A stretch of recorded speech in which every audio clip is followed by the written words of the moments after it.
గత ప్రభుత్వం చేపట్టిన కార్యక్రమంలో వాళ్ళ ఎన్నికలప్పుడు వీడియోలన్నీ కూడా చూసాం. ఎంతమంది పిల్లలున్నా అంతమంది పిల్లలకి ఇస్తా అన్నారు. వాళ్ళు ఇవ్వకుండా ఏకంగా 42 లక్షల మంది పిల్లలకే ఆనాడు వాళ్ళ అమ్మ ఒడి ఇస్తాం జరిగింది. కూటమి ప్రభుత్వ అధికారులకు వచ్చిన తర్వాత అది ఇప్పుడు 67,27,000 మంది పిల్లలకి ఈరోజు నిధులు జమ చేస్తాం జరిగింది.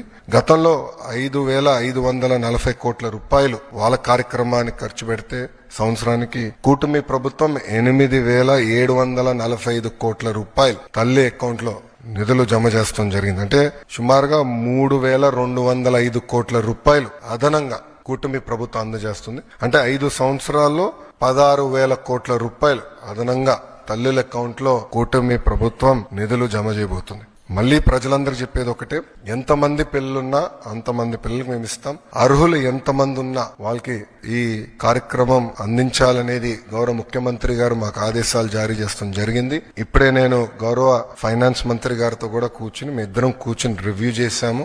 ఎక్కడెక్కడ చిన్న చిన్న లోటుపాట్లు ఉన్నాయో అవన్నీ కూడా మేము రివ్యూ చేస్తాం జరిగింది. కొంతమందికి ఏంటంటే బట్ 2% మందికి ఏమైందంటే వాళ్ళ అకౌంట్ యాక్టివ్ లేదు. దానివల్ల నిధులు తిరిగి ప్రభుత్వానికి వచ్చినాయి.